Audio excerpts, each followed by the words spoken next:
Балалар, бүгін біз жауын құртты зерттейміз. Балалар, қазір жылдың қай мезгілі? Көктем мезгілі. Дұрыс айтасыңдар, көктем мезгілінде күн жылына бастайды. Жәндіктердің барлығы жердің бетіне шығады. Жәндіктер дегеніміз не балалар? Нелер жатады? Есімізге түсірейікші. Күреліктер. Қоңыздар, дұрыс айтасыңдар. Маса, шыбын, осылардың барлығы, құрт, құмырсқалардың барлығы жәндіктерге жатады, балалар? Жауын құртта жәндікке жатады.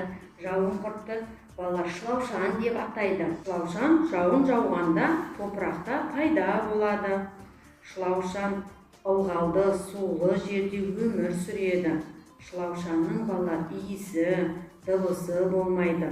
Зияны жоқ адамдарға.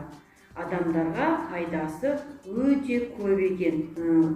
Шылаушан балалар топырақты қопсытып, тыңайтып, нәрлендіріп береді. Ол нәрлендірген, тыңайтқан топырақтармен егін егуге болады.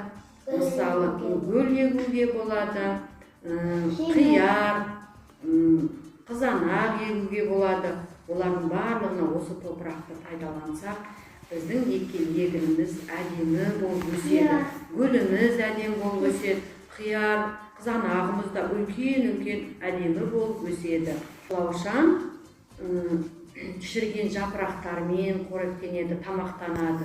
Және олар төрт түліктің қиларымен қоректенеді. Олар сулы, ылғалды жерде жүреді. Жаңа айтып өттік қой, жауын жауғанда топырақта пайда болады деп айттық қой. Ал шылаушандар балалар түстері қара, қоңыр болады, қызыл түсті болады. Балалар, шылаушанның ұзындығы 3 сантиметр, 5 сантиметр болады екен. Балалар, шылаушандардың денесі жиырылып, алға қарай бауырымен қозғалады екен. Ал енді балалар, біз осы шылаушанды зерттеп көрейікші.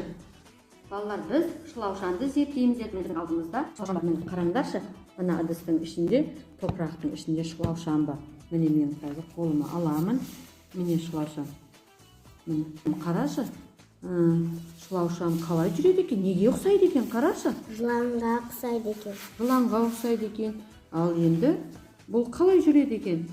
Денесін жиырып, бауырмен алға қарай қозғалады. Дұрыс айтасың, денесін жиырып, алға қарай қозғалады екен.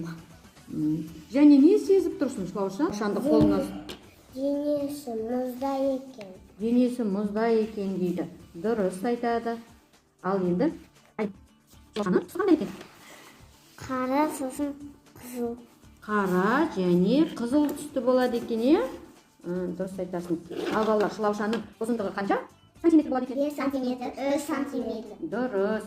Ал Аяла, шылаушан немен қоректенеді екен? Сумен, жапырақтармен, топырақпен. Және Шіріген жапырақтар. Шіріген жапырақтармен, қимен қоректенеді екен, е? Дұрыс айтасыңдар. Ал енді балалар, шылаушан неге жатады екен? Жыланға. Жоқ, неге? Біздің нелерімізге жатады?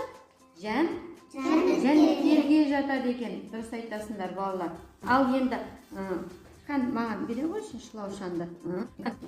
Денесі неше бөліктен? Қан ұлпамен көрсінші. Денесі неше бөліктен тұрады екен? 1, 2, 3, 4, 5, 6, 7, 8, 9, 10. 10 бөліктен тұрады екен, е? 10-нан да көп екен? Айта қойшы қан? Иә. Балалар, барлығы түсінікті ме сендерге? Иә. Шылаушанның адамдарға ешқандай зияны жоқ екен.